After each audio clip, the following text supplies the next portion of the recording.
Minha saudação fraterna a todas e todos. Eu sou o Diácono Cauê, aqui da nossa amada Diocese de Campos. Estamos aí à frente, a pedido de nosso querido bispo diocesano, Dom Roberto Francisco, animando o movimento Fé e Política. Esse lindo projeto Encantar a Política, porque a negação da política não é coisa de Deus. A política é o bem comum, o bem para a coletividade. E estamos acolhendo as candidatas, os candidatos, né? E claro, quero deixar aqui bem esclarecido, a igreja não tem candidato e candidata nenhum, mas ela tem o dever e o direito de conhecer os candidatos e candidatas, de apresentá-los, dialogar com eles, e por isso que esse espaço está aberto para todas e todos, sem distinção de partido, ideologia, não nos interessa. Interessa é acolher, até porque quem gosta de exclusão é o inimigo de Deus. Nós não. E hoje, com grande satisfação, nós acolhemos para dialogar e apresentar a minha, muitos anos, eterna, querida irmã e amiga, Professora Odisseia. Professora Odisseia, seja bem-vinda. Obrigado por nos atender. Eu que agradeço, Cauê, todo o carinho, né, não só seu, como de toda a nossa Igreja Católica, ao nosso bispo Dom Ferreira Paz, que eu tenho um carinho muito especial, e que a gente possa aqui estar dialogando, conversando, né, com quem nos ouve sobre a nossa doutrina cristã, sobre as nossas propostas, porque eu não acredito em espaço vazio. Espaço vazio sempre ele é ocupado, e nós precisamos ocupar o espaço da política com pessoas sérias, com pessoas honestas, que levam a fé, né, o nosso carinho e a nossa fraternidade, principalmente para quem mais precisa. Então é nisso que eu acredito, e nós, ao longo dessa conversa, nós vamos expor as nossas propostas, que são importantes que as pessoas conheçam, para realmente votar com certeza, porque o que mais nós estamos vendo na nossa cidade é, infelizmente, as pessoas votam e daqui a 4 anos não lembram nem quem votou, né? Então não é um voto consciente. Então a gente precisa ter este voto consciente, né? Saber as propostas, saber o porquê está votando, e não só votar, mas estar na Câmara cobrando daqueles e daquelas que eles elegeram o resultado, porque promessas a gente vê muitas, mas cumprir as promessas é que nós precisamos estar acompanhando, seja em qualquer nível, né, de votação, do executivo, do legislativo. Então nós precisamos estar nesta luta. Muito bem. Nós, então, teremos uma conversa em 3 blocos. Nesse primeiro bloco, eu costumo brincar com os candidatos e candidatas, que é a parte a melô do fofoqueiro. A melô do fofoqueiro é: como vai você? Eu preciso saber da sua vida. Então é o momento de conhecer a pessoa, porque muitas vezes, né, Odisseia, na rua temos aquele panfletinho, temos a propaganda ingrata, que muitas vezes são 30 segundos e olhe lá, às vezes é até o narrador e aparece só a foto. E a gente às vezes não tem a oportunidade de conhecer a pessoa. Então, Odisseia, queremos aqui, estamos ávidos para conhecer sua história, sua trajetória, o porquê do seu despertar para o bem comum, né? Colocando o seu nome à disposição da comunidade campista, né? Para ajudá-la na luta do coletivo. À vontade. Bom, eu acredito que desde pequena eu sempre tive assim, um espírito de solidariedade, né? Quando a minha mãe, no dia 2 de novembro, me levava para visitar os nossos entes queridos no cemitério, eu via que algumas sepulturas tinham flores e outras não. E eu ficava naquela imaginação, com 5, 6 anos de idade, por que isso? E passava a pegar as flores de uma sepultura e colocar e distribuir nas demais. Então, essa foi uma memória da minha infância que me marcou muito, porque todas as vezes eu fazia isso. A casa da minha avó, em Santa Amaro, é ali na Rua do Cemitério. Então, a mamãe sempre levava a gente, né, dia 2 de novembro, lá na casa de vovó e visitando, né? E a gente fazia isso, eu fazia isso. Então, isso me marcou muito na minha infância e eu acredito que eu levei essa experiência para o resto da minha vida. Eu comecei a trabalhar em 86, concursada no Estado, professora. Comecei a trabalhar com alfabetização, sou professora alfabetizadora. Pegava crianças assim, que há 5 anos não conseguia ler nem escrever, e crianças assim com a estima baixíssima, porque estavam ali, ou ora eles eram quietos demais, calados demais, ou rebeldes demais. E aí eu sempre fazendo aquele trabalho de estimular, de dizer que ele seria capaz de aprender, né? Que ela seria capaz de conhecer, e aí é o verdadeiro que a gente chama como professora alfabetizadora, o estalo da pipoca, né? A criança vai ali e desperta para o mundo da leitura. E isso, para mim, sempre foi muito emocionante. Estar transmitindo e aprendendo junto com o nosso aluno, porque eles também nos ensinam demais. Comecei a trabalhar no CIEP do Eldorado, né, professora Carmen Carneiro, e lá essa experiência foi uma experiência linda, porque nós trabalhávamos com uma comunidade, né, que precisava demais da nossa atenção dentro de uma perspectiva da educação em tempo integral. Então, era uma proposta do Darcy Ribeiro, na época, né, junto do governo de Brizola. Então, os alunos, na parte da manhã, tinham as aulas normais. Na parte da tarde, 2 horas de reforço. A gente levava para os alunos para a biblioteca, para atividades de educação física.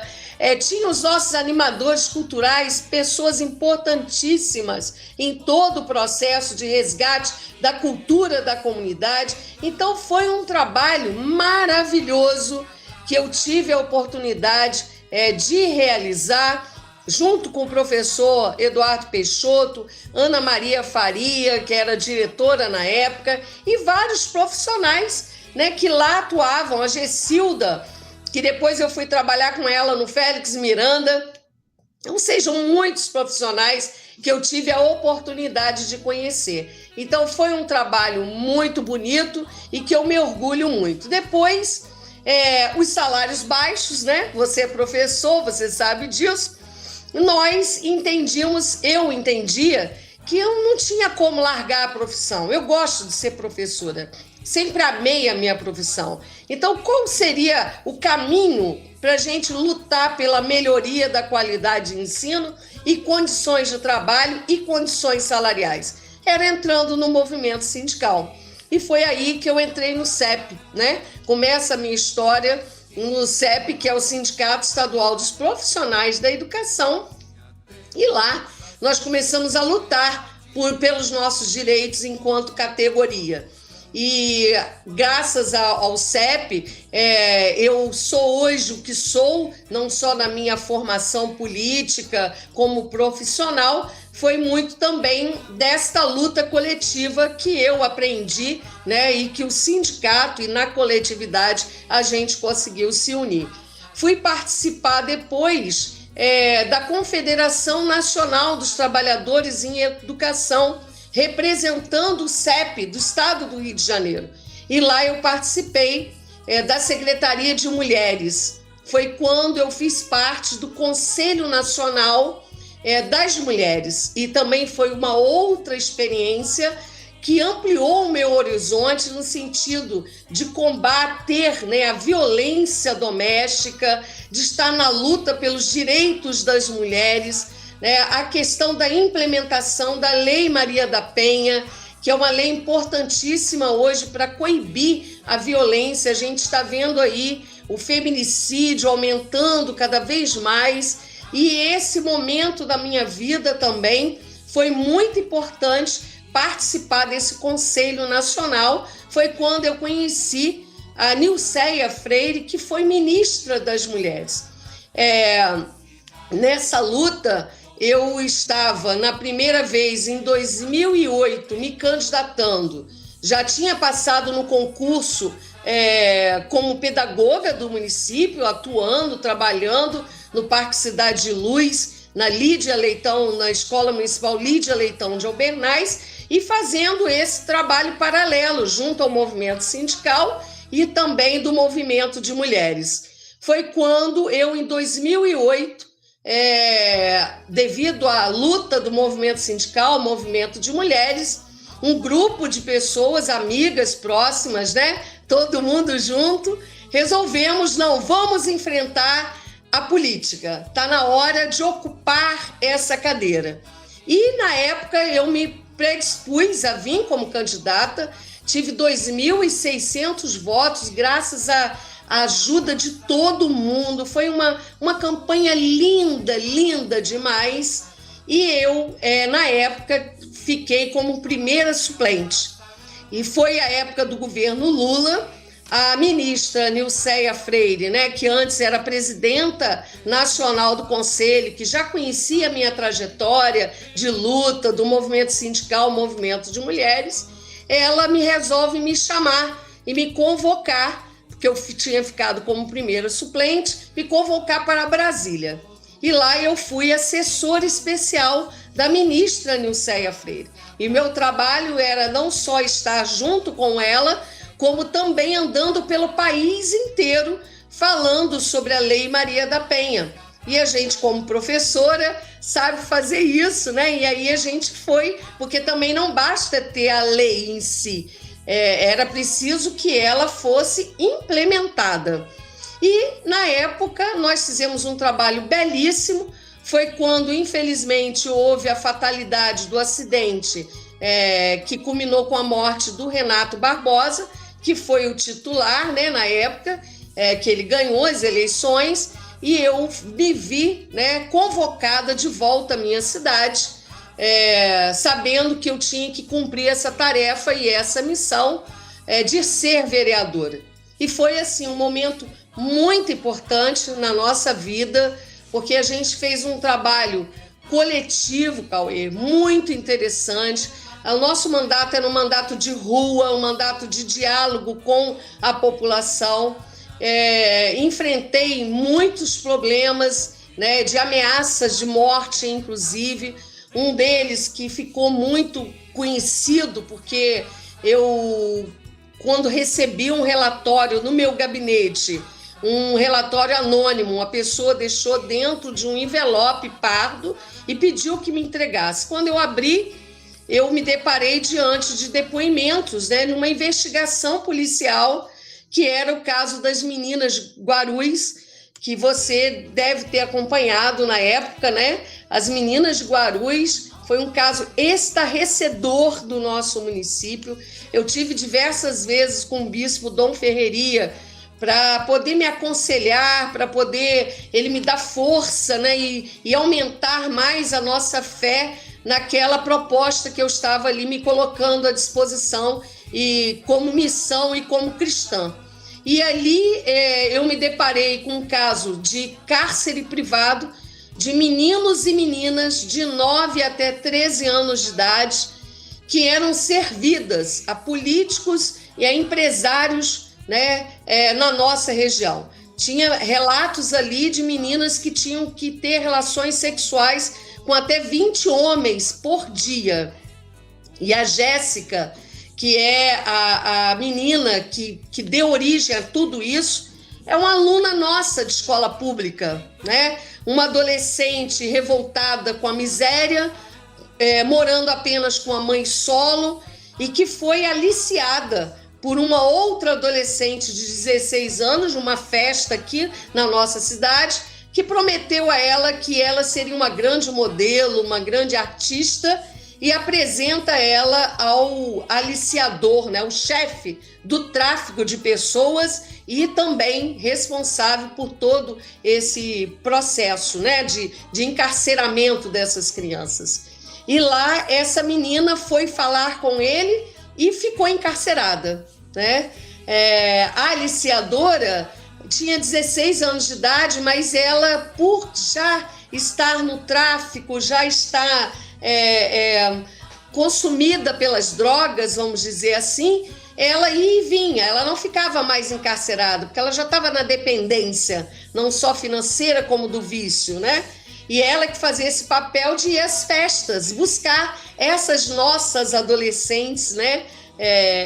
Como o caso foi da Jéssica. Só que a Jéssica viu, né, morrer na frente dela duas meninas, né? Duas outras adolescentes que se negaram a ter relações sexuais com dois outros que estão da nossa cidade, que eu não vou citar nomes aqui, porque as pessoas já conhecem os casos, é só colocar no Google as meninas de Guarulhos e Odisseia, que vai ver meus depoimentos que nós fizemos em Brasília, aqui na Câmara de Vereadores, também na Alerj. Então, essas duas meninas se recusaram e elas foram assassinadas na frente de todo mundo. E qual foi a sorte da Jéssica? Uma janela aberta. E nesta janela aberta, ela vai ao encontro da mãe, que vai ao encontro do conselho tutelar, que vai ao encontro do delegado, muito importante na época, que foi o Dr. Geraldo, que abraçou o caso e aí culmina, né, em todo esse processo. Então, quando eu volto de Brasília e me deparando com essa situação, eu formo uma grande audiência e envolvo Ministério Público, todas as redes de proteção a crianças e adolescentes, as universidades, ronda escolar, porque eu percebia que o caso não andava, né? Estavam assim segurando, porque eram muitas pessoas ricas e poderosas no município. E aí eu levei, como eu falei, o caso para Brasília e levei para a Alerj, para a Comissão de Direitos Humanos. E na comissão eles nos abraçaram e nós conseguimos dar o andamento a toda a situação. Claro, unificando aí o Conselho Tutelar, os delegados, né, que participaram das investigações. E em 2009 até 2013, a gente conseguiu, inclusive, fechar um hotel que era ali próximo ao Nilo Peçanha, que servia de motel também, onde as crianças eram levadas, as nossas jovens crianças, para dentro desse hotel. Esse hotel a gente conseguiu fechar. Então, esse caso, apesar das prisões não serem durante a nossa gestão enquanto vereadora, mas eu tenho a clareza que nós cumprimos o nosso papel. Eu, como mulher, como mãe, como avó, eu jamais iria permitir, né, ficar omissa diante daquela realidade que eu ali estava. Então, eu posso dizer que nós colaboramos, né, para que esse caso pudesse ser desvendado. A gente sabe que ainda existe muitos casos como esse, de pedofilia, de abuso, né, aqui na nossa cidade, mas pelo menos esse caso nós conseguimos ajudar a resolver. Não sei se você lembra, 17 juízes se sentiram incapazes de estar julgando, teve que vir juízes de fora para julgar o caso. E como que está hoje, né? Hoje nós tivemos a maioria está respondendo em liberdade, apenas um está preso, um faleceu e os outros respondem em liberdade. Mas o juiz já determinou a cassação do passaporte de todos eles e o caso volta. Já foi julgado na primeira instância, na segunda e volta na terceira. Então, isso para a gente é como se fosse um certo alívio de justiça, né? Porque uma coisa você esteja certo, Cauê, e a todos que nos ouvem. Aonde tem injustiça, nós vamos estar juntos brigando para que ela aconteça, mesmo que demore, né, como foi o caso, né, de 2009, eu estou falando de 2009, e a prisão só aconteceu entre 2014 e 2016. Então, mesmo que demore, né, mesmo que hoje eles estejam respondendo em liberdade, mas que vão estar sendo penalizados. Mas é isso que a gente acredita. Então, esse foi um dos casos mais fortes que eu enfrentei, inclusive com ameaças de morte. Mas a gente não se curvou. E Deus estava do nosso lado o tempo todo. E a outra situação foi de casos, né, da questão da delegacia de mulheres.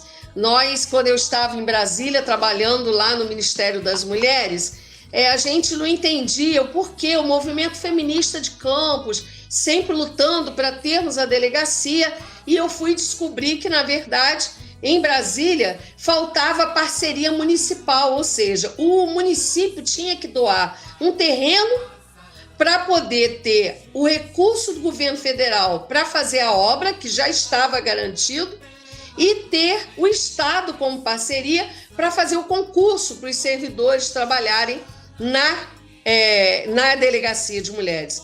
E eu, enquanto vereadora, eu fiz uma audiência também, trouxe a ministra na época aqui em Campos, a Inês Pandeló, que também era uma companheira da Comissão de Mulheres da Alerj, e nós resolvemos unir apenas o Estado e o governo federal. E por isso que a delegacia hoje é construída ali ao lado da delegacia legal, porque nós, vamos dizer assim, deixamos de lado, já que não saía, a parceria na época do governo municipal. E hoje a delegacia está aí para atender não só Campos, como toda a região, e a gente considera que a Delegacia de Mulheres é uma instituição importantíssima para todos nós, mas precisa avançar muito mais. A gente entende que os servidores que estão dentro da DEAN, eles precisam ser mulheres, porque essas mulheres que já vão já sofridas, né, pelo abuso, pela violência doméstica, elas precisam ser acolhidas por outras mulheres, né? Além disso, nós temos que ter mais concurso para mais profissionais. As delegadas que atendem, por exemplo, na DEAN, elas ficam sobrecarregadas, extremamente sobrecarregadas. Patrulha Maria da Penha, nós só temos uma Patrulha Maria da Penha, que são os guardas que ficam nas patrulhas, né, em carros, né, vamos dizer assim, para atender toda a região. Então, temos que ampliar a patrulha, porque no chamamento de uma violência, a gente, tendo a patrulha, pode salvar uma vida, né? E aí, essa história, Cauê, de briga de marido e mulher, não se mexe a colher, não, a gente tem sim que denunciar, tem que meter a colher, né, para que a gente possa realmente salvar essas mulheres que estão ali sendo vítimas, né? Porque a gente vive numa sociedade machista, né? Nós, mulheres, muitas das vezes, que educamos os nossos filhos e dentro de uma perspectiva machista.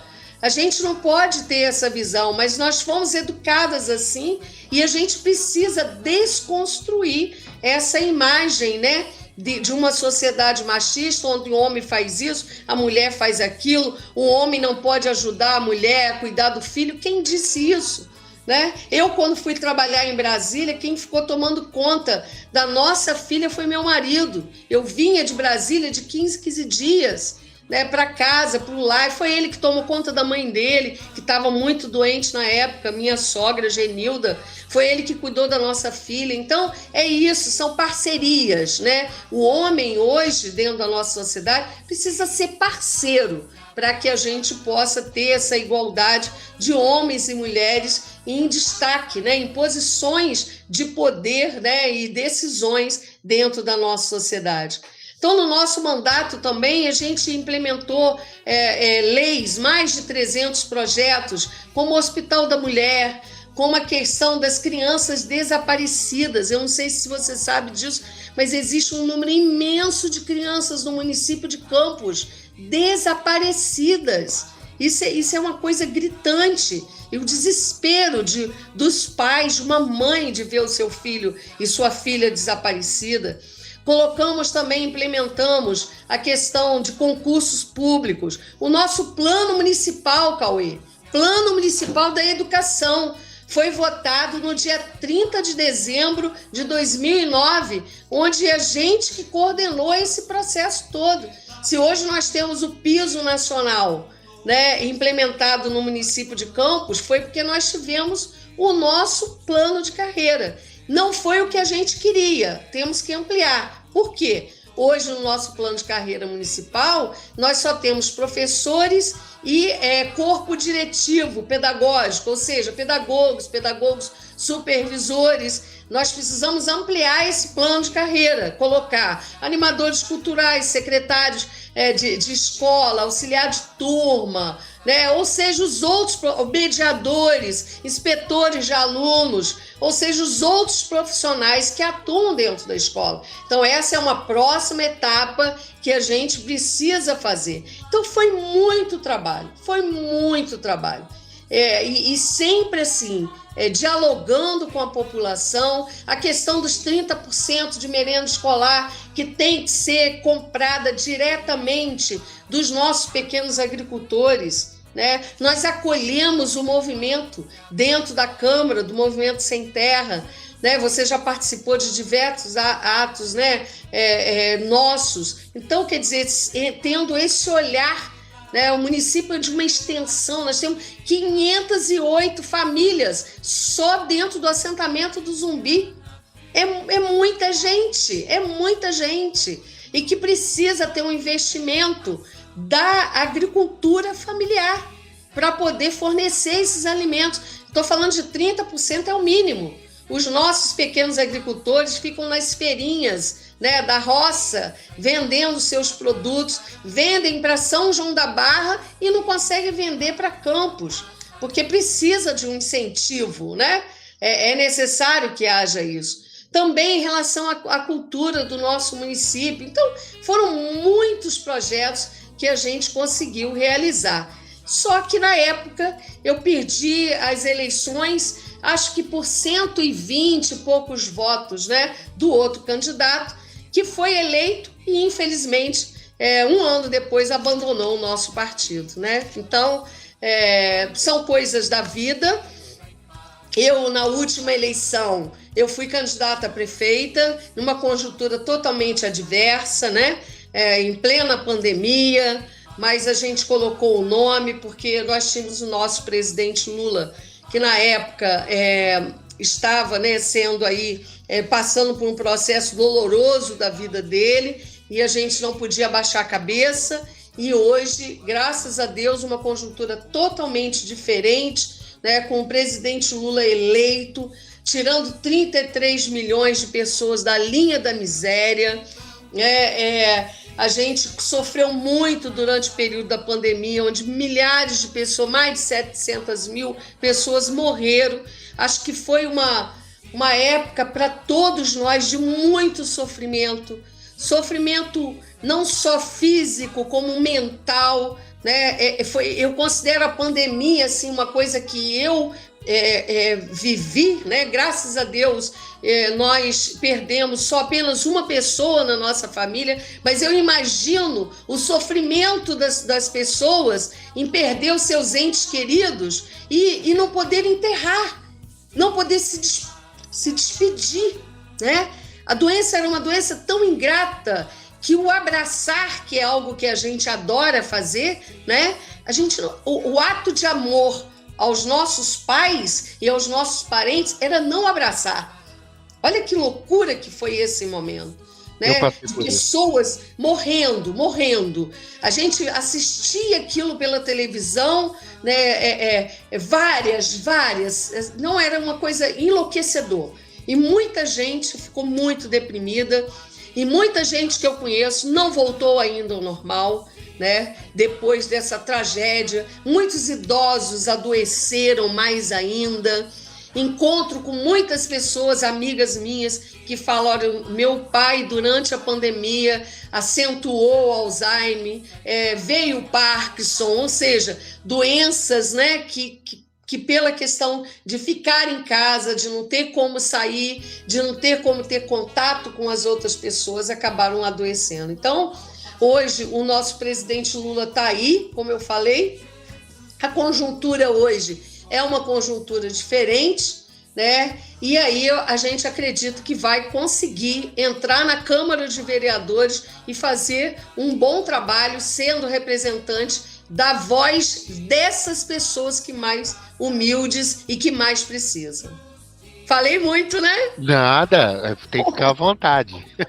E outra coisa, eu sou a primeira da família que entro na política, tá? Meus pais não têm traços nenhum de política, não é isso. Eu sou a mais nova, eu sou a caçula da família. E assim, as pessoas chegam para mim e falam assim: pô, Odisseia, política é tão suja, o que você está fazendo lá, né? Por que você quer ir para lá, né? E eu já tive a experiência, como eu falei, né? Já fui vereadora e tem um ditado popular que é o seguinte: quer saber quem é a pessoa, lhe dê poder, né? E graças a Deus eu já fui testada, né? Eu já tive na Câmara de Vereadores e não mudei a minha personalidade, não mudei o meu jeito de ser, né? Sempre que me solicitam e eu posso ajudar, eu continuo ajudando a todo mundo. E acredito que esse espaço, como eu falei no início da minha fala, é um espaço em que a gente vai poder ajudar muito mais, né? Porque lá a gente não vai ser uma voz que vai dizer amém. Nós vamos estar, amém para os poderosos, né? Amém a gente só diz a Deus, né? Então, dentro da nossa igreja. Mas é estar tendo essa voz lá dentro para mostrar os caminhos, para apresentar propostas para que o nosso povo tão sofrido de Campos não sofra mais. Hoje nós temos em torno de 500 mil habitantes, nós temos 234 mil pessoas inscritas no CAD único, que é o cadastro único, que são pessoas que se cadastram ali porque estão vivendo em vulnerabilidade social. Então isso a gente não pode aceitar.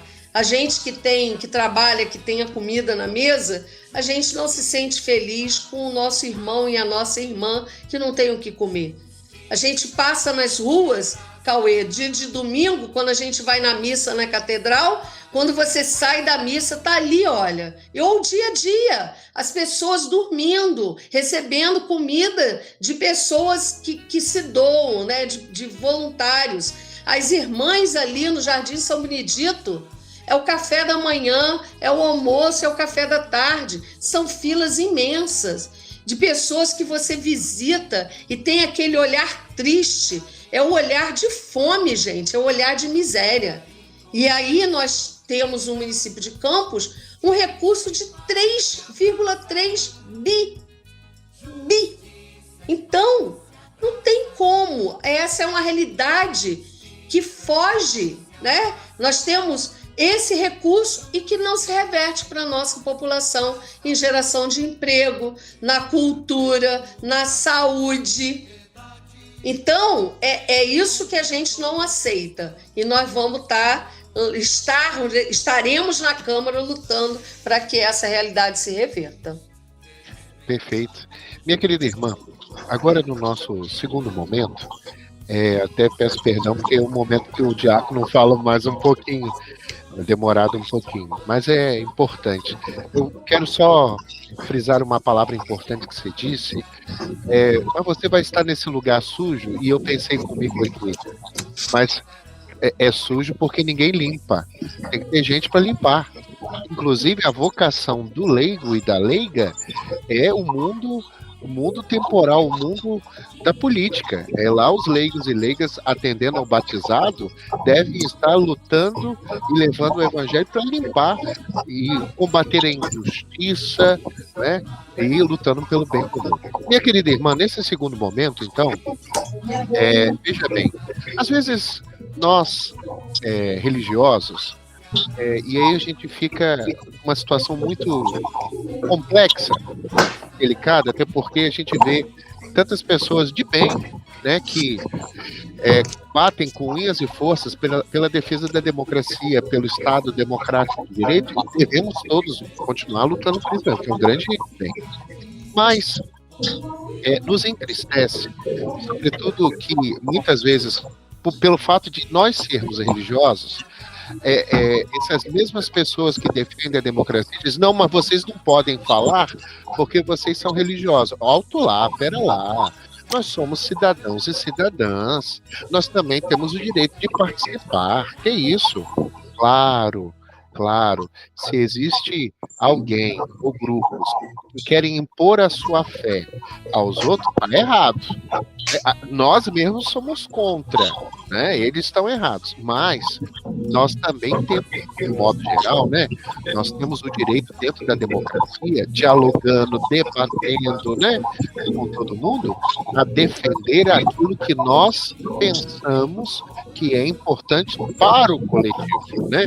Então, eu não vou propor alguma lei para obrigar as pessoas a irem para a minha igreja, mas a minha fé me traz princípios para lutar e defender aquilo que eu entendo que é favorável para a vida. E a gente vai dialogar, debater, né? Mas a gente não pode ter essas posturas de uma intolerância reversa que tem acontecido tanto. Claro, não é sem razão, né? Porque a gente tem uma turma, alguns irmãos e irmãs que estão com as maluquices aí, que o sangue de Jesus tem poder. Até Jesus ia ficar contra. Mas, Odisseia, um dos princípios, né, são muitos, da nossa chamada desses da doutrina social da igreja, que é o que a gente defende, os princípios gerais são a dignidade da pessoa humana, a luta pelo bem comum, a solidariedade, a subsidiariedade, a destinação universal dos bens, o trabalho e o direito dos trabalhadores. E agora o Papa Francisco também acrescentou, né, nos trazendo a questão do cuidado com a casa comum, do meio ambiente, ou a crise climática que nós estamos sofrendo. E, claro, a amizade social com o Papa, né, escreveu, para que possamos entender que nós podemos ter adversários. A gente pode discordar de ideias, mas não de pessoas. A gente não pode entender uma pessoa que é adversário no plano das ideias como inimigo, porque inimigo a gente tem que eliminar. Não, nada de eliminar ninguém. Nós acolhemos, dialogamos, debatemos, podemos discordar de ideias, mas não das pessoas. E encerro dizendo, Odisseia, meu Deus do céu, que crise que ainda o povo brasileiro tem de compreender o papel dos poderes, né?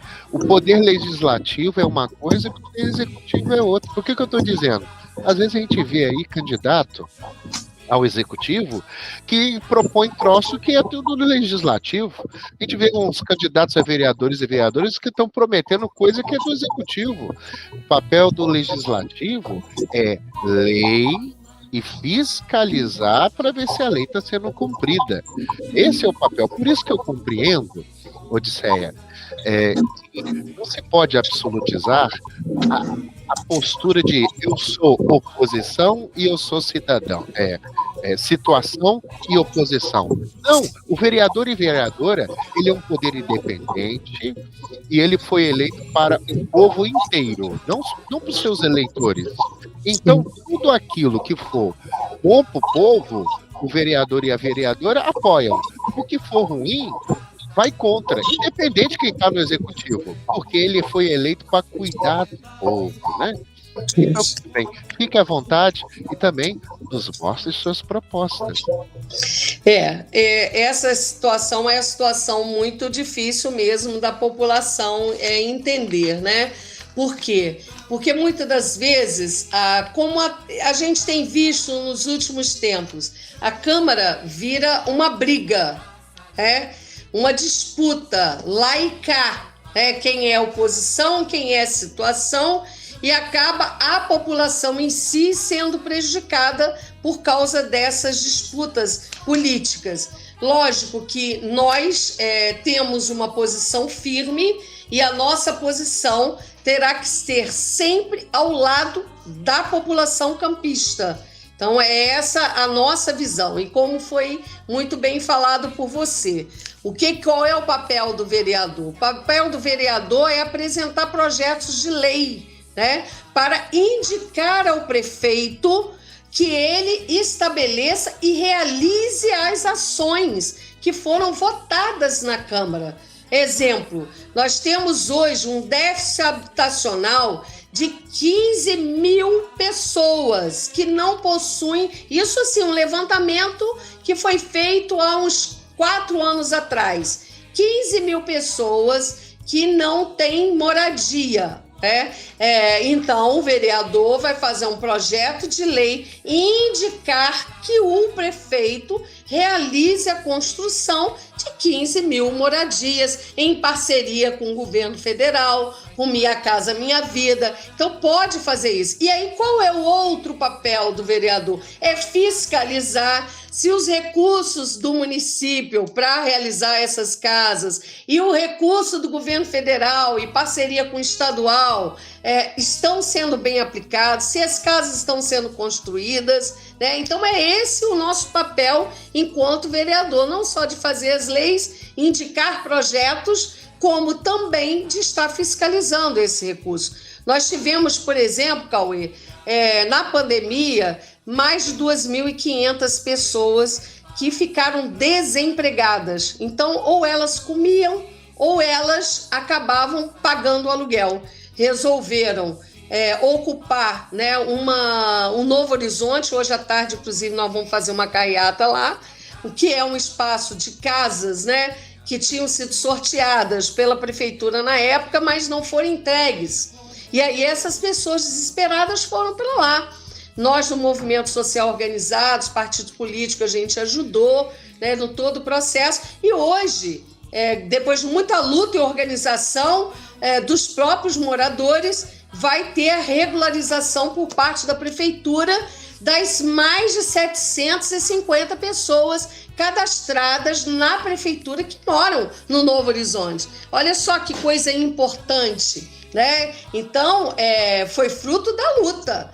E agora a prefeitura vai precisar fazer novas casas e dar para aqueles que foram sorteados e não receberam, né? Que também precisam morar. Então, eu acho que isso é uma coisa importante. A outra questão é a questão da saúde. Hoje, o município de Campos é o que a gente mais ouve de reclamação. Por quê? Porque quando se consegue o médico vai, passa receita e passa encaminhamentos de exames. A receita, muitas das vezes, não se consegue encontrar os remédios básicos na farmácia do município. Exames tem que botar um tal de regulação do sistema, né, que leva anos. Se, por exemplo, uma mulher que tem um nódulo no seio, ela precisa fazer uma mamografia. Não consegue porque só tem um mamógrafo para atender toda a região. Aí, ela tiver com câncer, se ela estiver com câncer, ela morre. Em 2 anos, ela morre. Então, eu estou citando um exemplo. Então, é necessário que se aumente. O que é? Parece que fica rodando um sistema que a gente não sabe e não tem informações. Só falam assim, não, já está no sistema, já está na regulação, tem que aguardar. Eu tenho casos de pessoas que nos procuram e a gente se sentem impotentes. Por quê? Porque nós entendemos que isso é o SUS, é a prefeitura, ela precisa da estrutura para dar atendimento médico a essas pessoas. O HGG está lindo, o Ferreira Machado está tendo obra, muito importante isso, graças inclusive recurso do governo federal, estadual, mas precisa ter o atendimento. E aí, o que acontece? Não só a fachada, é isso que eu quero dizer. O que acontece? Lá dentro, você tem que ter os profissionais atendendo, tem que ter mais concurso público para os nossos profissionais. Às vezes, os servidores da saúde, médicos e tudo mais, eles se doam, porque eles juraram, né, proteger e salvar vidas, mas às vezes não tem o mínimo para ele trabalhar dentro do hospital. Então, são coisas como essa que a gente também vai apresentar projetos de lei na área da saúde, aumentar, inclusive, Cauê, esses dias eu fiz uma gravação sobre isso. As UBSs, o que são as UBS? Unidades Básicas de Saúde. São os famosos postinhos, né? Nós tivemos um número imenso de postinhos, né, de UBSs, que foram fechadas nos governos anteriores. Só que precisava ter uma política séria, porque, como eu falei, repetindo, são 3 bilhões, né? Os governos anteriores, nenhum deles tiveram tanto recurso assim. Então, abrir para poder fortalecer o programa Saúde na Família. O que é isso? É uma prevenção da doença.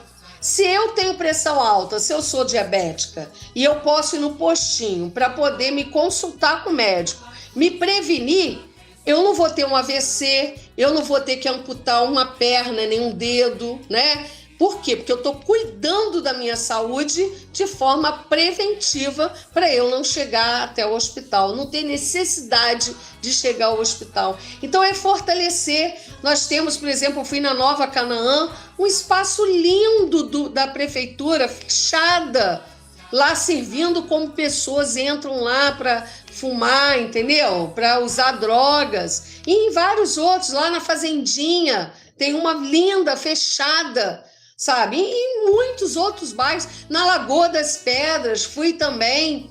Então, em muitos lugares, as UBSs tudo fechadas. Falei da saúde. Educação. Neste atual governo, não foi construída nenhuma escola.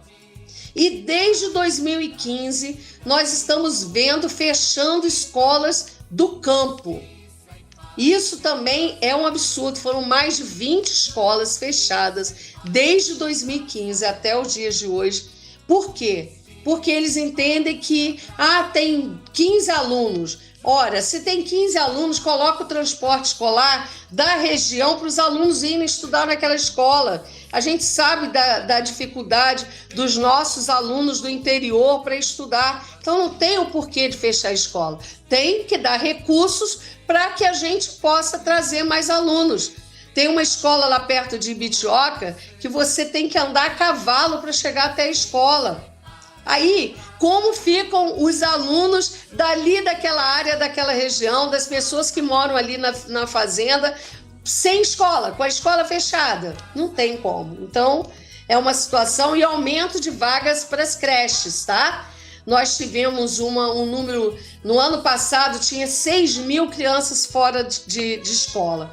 E aí o que aconteceu? Este ano, ao invés de fazer um planejamento para aumentar o número de creches, né, escolas, eles colocaram, ao invés de tempo integral, meio período. Entendeu? Para ampliar a oferta. Mas qual mãe que precisa trabalhar 8 horas pode deixar seu filho apenas 4 horas na creche? Então, hoje funciona em algumas creches horários de tempo integral e meio período. Mas a gente quer tempo integral para todo mundo, porque é um direito da criança ter a educação. E no bloco anterior já falei sobre a questão do nosso plano de carreira, que é o reajuste do piso salarial profissional nacional. Temos os nossos aposentados e aposentadas, que hoje recebem um dinheiro muito pequeno, porque nós estamos há muito tempo sem reajuste. O último reajuste foi parcelado, né? Foi de 10% parcelado. Então, nós temos que continuar lutando pelo nosso reajuste e dignidade para os nossos aposentados e aposentadas, principalmente no que se refere à transparência dos recursos da Prev Campus. Que eu não sei se você sabe, mas em 2015 aplicaram, que a gente chama de títulos podres, né? O recurso da Prev Campus em vários títulos aí, que deu uma confusão e hoje está sob investigação essa possível fraude. Recolheram todos os computadores da Prev Campus e ainda está sob investigação. Então, nós que somos servidores do município, você e eu, a gente tem que pensar no futuro. Quer dizer, hoje a gente contribui, mas e esse rombo? Esse rombo precisa ser restituído aos cofres, né? Foram 383 milhões no rombo da Prev Campus. Então, essa também é uma situação muito séria. A questão nossa da cultura. né? Nós já tivemos uma conferência municipal de cultura em que determinou que 1% do orçamento do município de Campos deveria ser destinado à cultura. Então, isso a gente pode, enquanto vereador, apresentar um projeto de lei para garantir o que foi definido na conferência municipal. Trazer o nosso carnaval, que é carnaval fora de época, para dentro da data oficial. As pessoas gostam, amam carnaval, é uma cultura popular. Fazer com que aquele CEPOP, que na época eu fiz críticas, porque ele custou 100 milhões, mas já que está lá, dava para construir 5 hospitais. Cada hospital em torno, Cauê, de 16 milhões. Foi quanto custou o hospital lá do São José, tá? Em torno disso. Então, dava para construir, mas já que está aí, transforma aquelas salas lá do CEPOP em arte, em cultura, em escolas de cultura.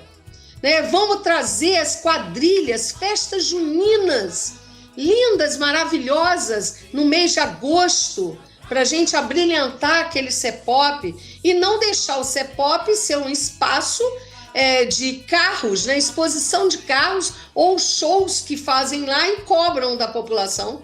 Tem como, né? Então, a questão dos nossos artistas locais precisam ser valorizados. A lei Paulo Gustavo, a lei Aldir Blanc. Então, tudo isso nós temos que fortalecer a cultura do nosso município. Outra situação, transporte. É inaceitável a questão do transporte no nosso município. Eu tenho rodado muito pelo município de Campos, conversado muito com a população.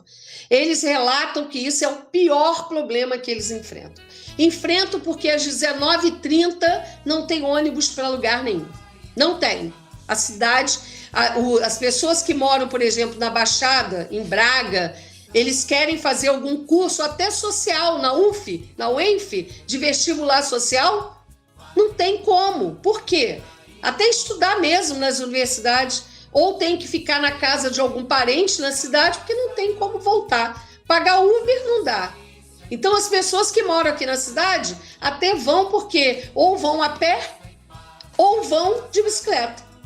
Tem casos de pessoas que estudam na UENF e moram na pecuária que vão ou de bicicleta ou vão a pé.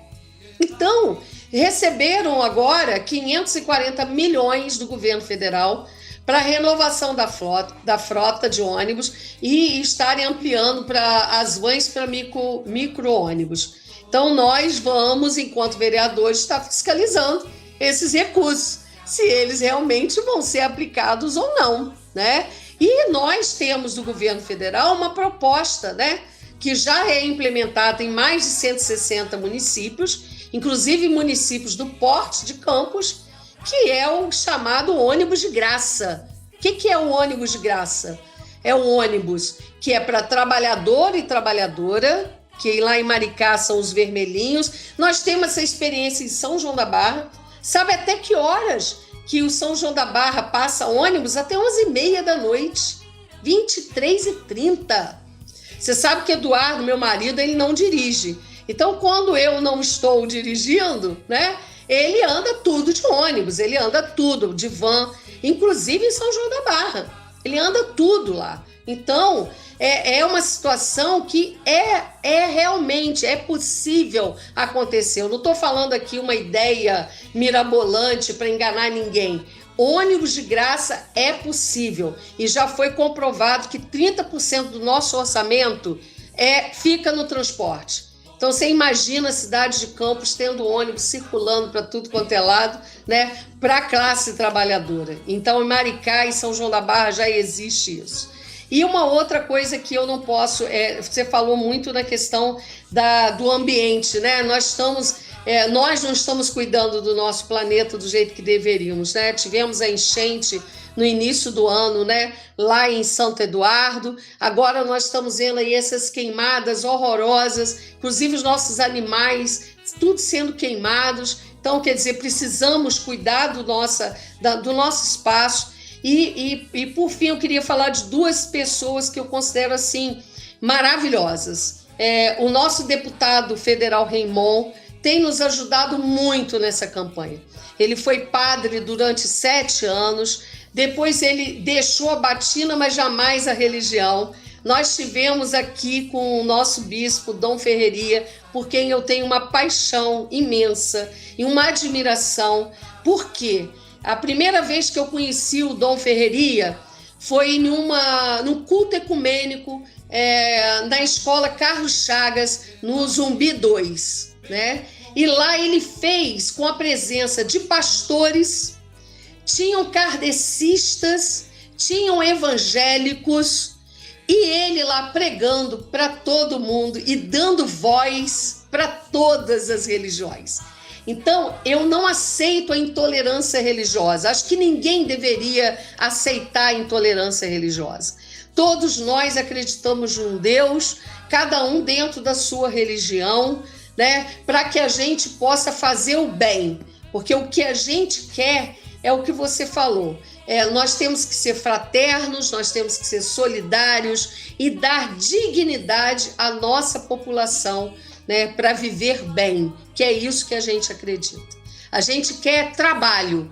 As questões emergenciais, né, como Bolsa Família, como cartão Goitacá, tudo isso é importante, para tirar da miséria. Mas eu já ouvi de muitas pessoas, se eu pudesse, professora, trabalhar e não receber esse cartão, eu gostaria, porque os meus filhos vão sentir orgulho da mãe ter uma carteira assinada. Olha que depoimento que esses dias eu ouvi de uma mãe solo que cuida dos seus filhos sozinha, né? Então é isso. Então é essa a nossa proposta, né? A nossa proposta é ser esta pessoa da Câmara de Vereadores. Hoje nós temos 54% de mulheres eleitoras e nenhum homem.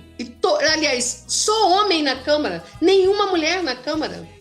Então isso, nós temos que ter essa representatividade feminina da educação, que vai lutar pelo transporte, pela moradia, pela cultura, né, pela saúde. Então é isso por isso é que eu estou me propondo a entrar e fazer parte, né, da cadeira na Câmara de Vereadores.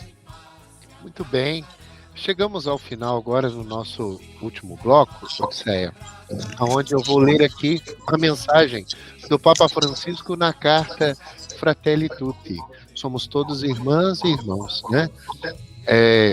E nós vamos nos deter mais nas últimas perguntas, que são uma espécie de exame de consciência, né, nessa mensagem que ele tem para os políticos. E aí agora, as suas considerações finais, e também se apresente o seu número, né, para a nossa comunidade.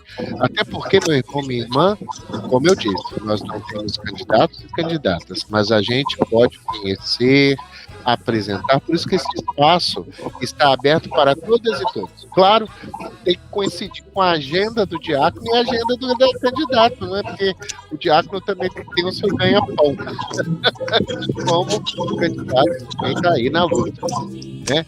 E você, meu irmão, minha irmã, vote, escolha e vote de acordo com a sua consciência. Quem tem voto fica preso, não. Hoje nós estamos tendo a alegria de estar acolhendo e dialogando com a professora Odisseia. Muito bem, Odisseia. Número 197 da carta Fratelli Tutti, né, sobre a amizade social, o Papa se dirige aos políticos porque o Papa vai dizer que a política é uma das mais sublimes formas de caridade. A política é uma das mais sublimes formas de caridade. No número 197 ele diz assim: vista desta maneira, a política é mais nobre do que a aparência, o marketing, as diferentes formas de disfarce da mídia. Tudo isso semeia apenas divisão, inimizade e um ceticismo desolador, incapaz de apelar para um projeto comum. Ao pensar no futuro, alguns dias as perguntas devem ser: para quê? Para onde estou realmente indo? Passado alguns anos, ao refletir sobre o próprio passado, a pergunta não será: quantos me aprovaram? Quantos votaram em mim? Quantos tiveram uma imagem positiva de mim? As perguntas, e agora o nosso foco, né? Agora o foco é as que virão. As perguntas, talvez dolorosas, serão: quanto amor coloquei no meu trabalho?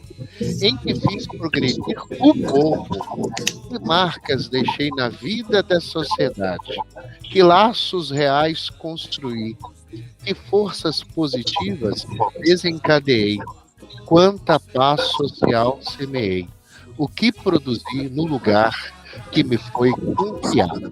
E agora, então, é só apreciação. Agora é o momento final, mais curtinho, porque eu preciso trabalhar também. Com certeza, nós também. Beleza? Então, Olha, aqui suas reflexões, suas considerações finais e o seu número para quem quiser, né? isso. Bem, à vontade, minha irmã. Primeiro, agradecer a você, Cauê, você, Cassiana. A gente viu os nossos filhos crescerem, né, juntos. E hoje já o mais velho com 42, 40 e a Dudinha com 24, né? Já sou avó Foi minha de aluna. 7 netos, né? Que foi sua aluna. Já sou avó de 7 netos, então experiência não nos falta, né? Então a gente acredita realmente na justiça social, acredita que podemos estar juntos e juntas combatendo o preconceito racial, preconceito sobre as minorias, né? Preconceito contra os LGBTQIA+. A gente tem fé e acredita realmente ser possível estar na Câmara de Vereadores e ser esta voz que vai estar buscando dar dignidade das pessoas para viverem, né, dentro do nosso município. Eu amo a minha cidade, amo o nosso município, amo a população de Campos e eu quero estar representando dentro da Câmara de Vereadores. E tem uma frase que é o seguinte, é o slogan da nossa campanha: lugar de mulher é aonde ela quiser.